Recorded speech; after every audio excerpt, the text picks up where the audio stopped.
In these complex times, brands have no choice but to move with the speed of culture and technology. However, that's still not enough these days. In fact, recognizing the need to stay ahead of that curve prompted the world's largest beauty company with several iconic brands under it to do something truly disruptive.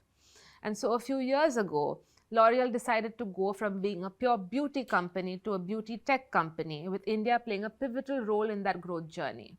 I'm Dalsha Dirani, and in this episode of Media Dialogues with Storyboard18, we have Aseem Kaushik, Managing Director of L'Oreal India, who gives us the inside view of how the global beauty juggernaut is leveraging technology in everything from its product to marketing and media strategies. Hello and welcome to CNBC-TV18. Aseem, it's lovely to have you on the show. Thank you, Dilshad. Thank you for giving me an opportunity to be on your show. Thank you so much. I'm so glad because there's so much to talk about, so much happening at L'Oreal. But let me just sort of kick off with a slightly sort of big picture, broader question here and ask you, how has the year fared for L'Oreal? You took over, of course, in January 2023, so it's been almost a year now. How has the company fared, specifically when we speak about the Indian market? And where does India stand in L'Oreal's global scheme of things? You know, the beauty market in India is very, very buoyant. In fact, it's growing anywhere closer to between 10 to 12%, depending on the channel we are talking about. Much more dynamic online, but offline still continues to be very, very buoyant as well and continues to grow.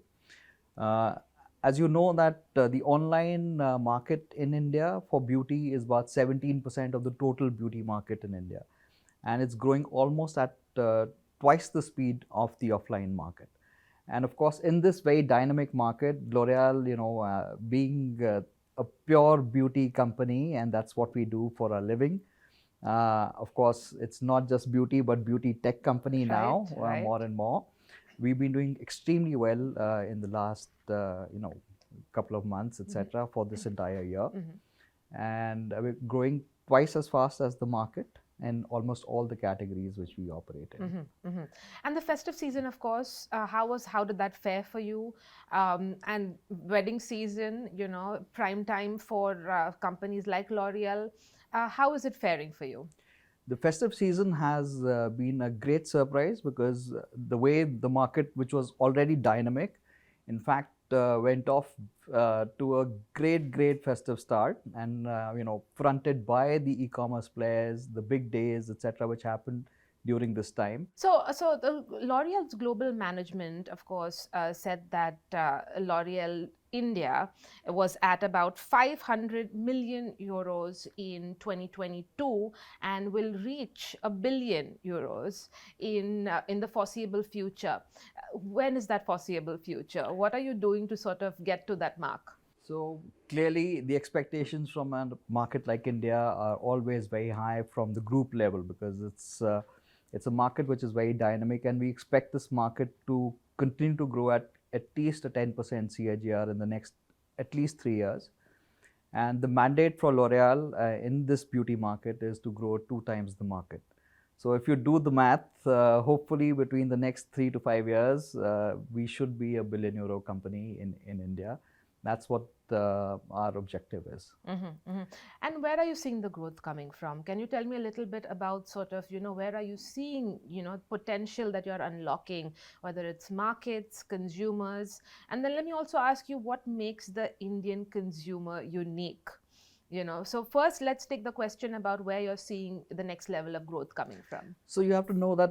So let's put the beauty market in context first, right? So beauty market in India is estimated to be about 6.5 billion euros in total in 2023. That's the expected size of the market which we have.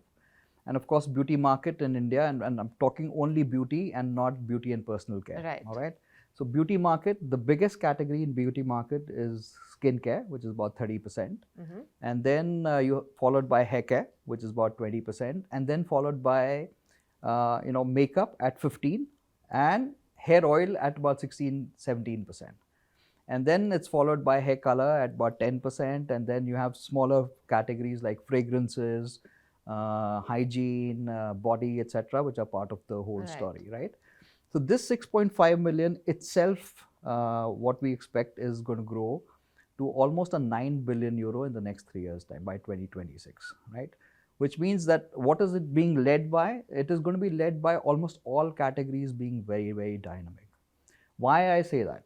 Why I say that is very clearly because if you look at today, the beauty consumption per capita in India is about $7.5, and you compare that to, for example, Indonesia, it's about 20.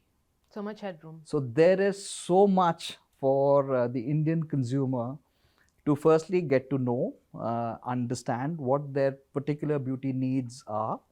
Is it a problem which they're looking for as a solution, whether when they're talking about their skincare or hair in category is concerned, or they're looking for trends which are latest, which are happening in Paris or in New York, etc., or the celebrity they're trying to follow on a larger level, etc. And the epicenters of beauty are changing as well. Yeah. So the idea is, almost 30% of the consumers in India, the relevant target set, because that's also very important because we are a 1.4 billion population country. So we're a very big country. So you have to keep focus when you're looking at what is the kind of consumer you're going after. So for L'Oreal in India, very clearly what we look at is a consumer who's earning more than $20 a day. All right, and we estimate that they're close to almost 250 million consumers. So you're talking about 25 crore consumers who could be your larger universe, if you want to say that. Right. And this larger universe is almost at the same spending level in terms of per capita consumption as Indonesia, for example, or what China was about 15 years ago. Right.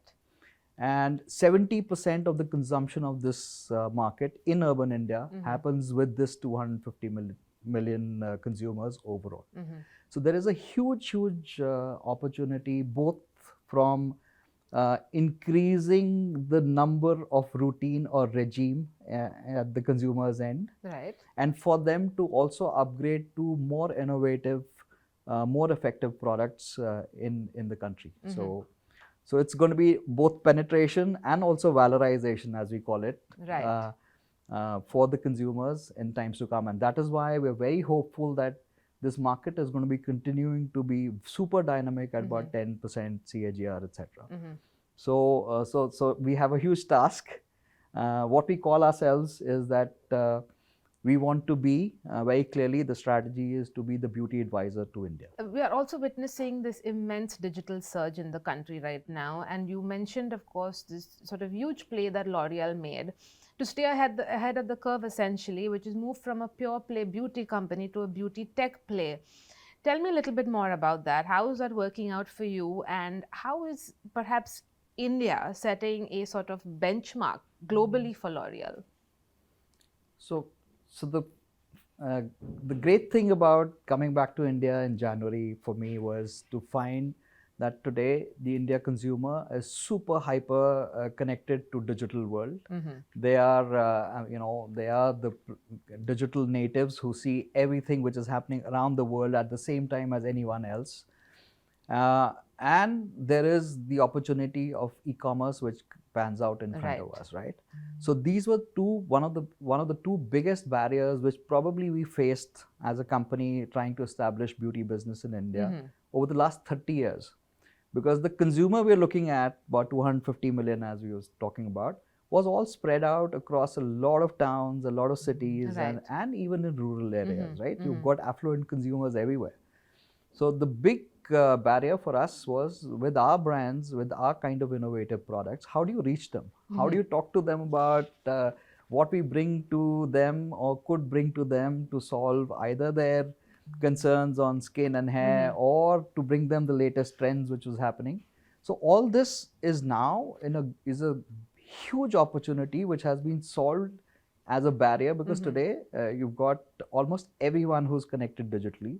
The data prices in India are probably the lowest in the world. So now the big challenge is that how do you build your brands and its equity and its proposition online, right?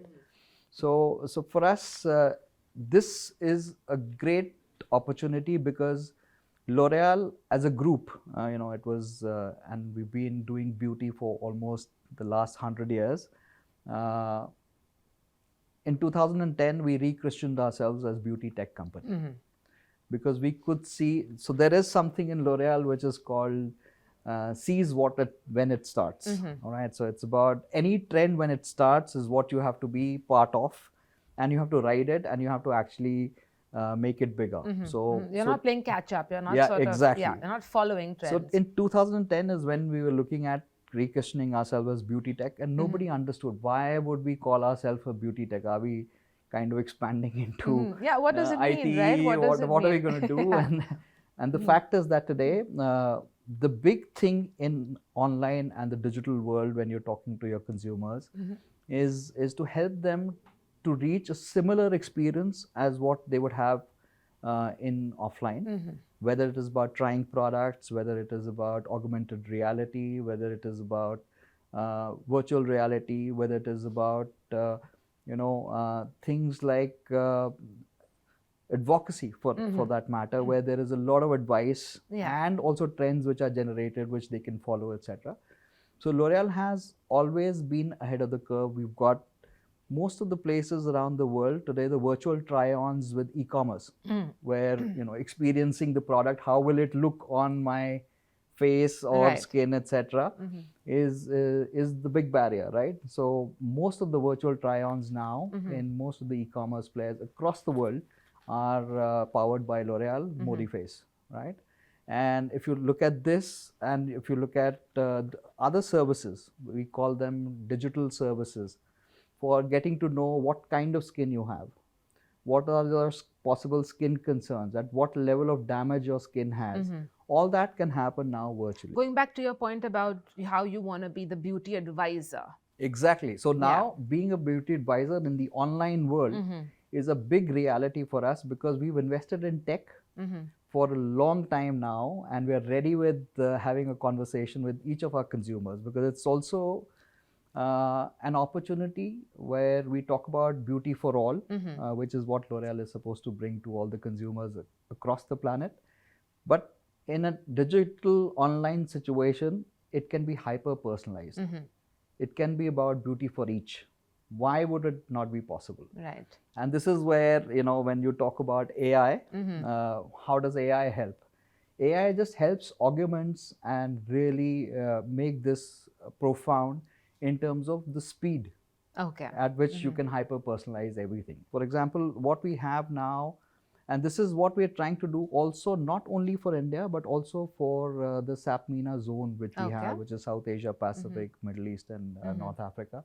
We've just set up a center of excellence in India, which is all about making sure that the right kind of content and messaging is going to the consumer, and each and every consumer in a very precise way.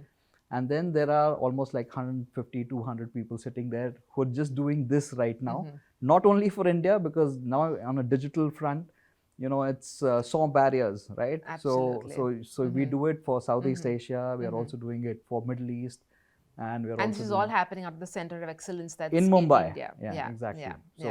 So that's how we're leveraging technology in a very big way to hyper augment what we do, or what we would have been doing 5 years ago, possibly, as a precise step to connect to the consumer through touch points, offering them the right experience, and then, of course, helping them choose to buy. Let me sort of just zoom out a little bit, Aseem, and talk about the India market, the beauty space, personal care. There are, of course, very long-standing, well-established, large players. We are seeing emerging homegrown brands. We're seeing this whole sort of, raft of D2C brands emerging, different sizes, different scale. Do you see them as a collective threat for L'Oreal?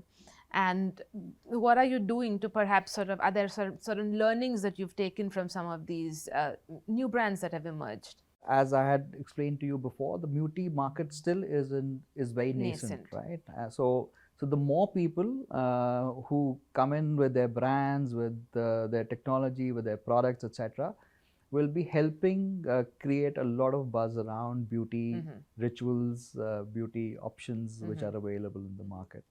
So this is something which we have faced which we are facing not only in India, but we faced around the world. Right. So for us, competition is always super welcome. And then it's a question of let the best win, right? So L'Oreal per se, if you look at, is not only a beauty tech company, but it is also a science based company, right? So we've got almost 22 research and innovation centers across the world. We've got almost 5,000 scientists who are working for us. And of these 22 R&I centers, 2 of them are here in India.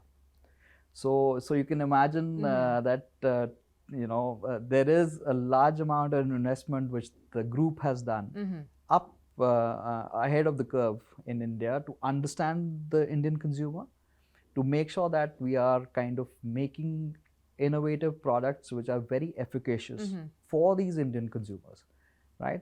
That's very important. Yeah. And once you do that, then it's a question of which brand, how do you talk to, how do you get the consumer to experience those products and decide for themselves which one is better. In fact, we file almost 600 patents every year. So there is a lot. And not only this, we've been helping the industry in general with our expertise on science over the decades. Right. In fact, in India, the animal testing ban happened in 2014, and L'Oreal has had innovated. There's a product called EpiSkin, which mimics like your human skin. It's an artificial skin which mimics almost a human skin, where you can test various products, etc., and not test them on animals. Okay. And this skin is a product which L'Oreal invented, and today is sharing with not only the cosmetic companies around the world, but also the dermatological companies around the world which are in this space. So we've actually helped kind of eradicate the animal testing from a lot of the countries where the laws have come into place. Let me just ask you, let's say, a broader question. How has the definition of beauty perhaps changed? You've, of course, seen the market from different places. And when you look at the India market, if you could maybe sum up how that definition of beauty has perhaps changed for young women of all ages, not just young, but, women, men, how has it evolved? So the definition of beauty, especially from a context of women, has changed dramatically in India. And you can see that with the roles which women today take in the society. And it's very different from what was expected of them, etc., 10, 20 years ago. Right. It's very different. So, and they're taking up roles which are leading the society. It's about creating an impact. So no more beauty is for them to dress up nicely and look nice. It's about choosing who they think they are, and L'Oreal and its brands helping them, make it the best beauty, let's say, definition of themselves possible. So that's what we are doing now. And more, if you look at the Gen Z, Gen Z is very, you've got Gen Z consumers who are connected to all the Gen Z's consumers across the planet, right? Absolutely. They have the same concerns. No borders. There are no borders. They have the same, inclinations. They're following the same trends. They're consuming the same content, everything. They're following the same influences across the world. They're concerned with the same things, etc. So more and more, they're also very concerned about what kind of product they're using and what do they stand for as a brand. So, for example, today, in a very big way, L'Oréal Paris stands up for discrimination of women on street and street harassment. And in India, we've been, and the whole program is called Stand Up.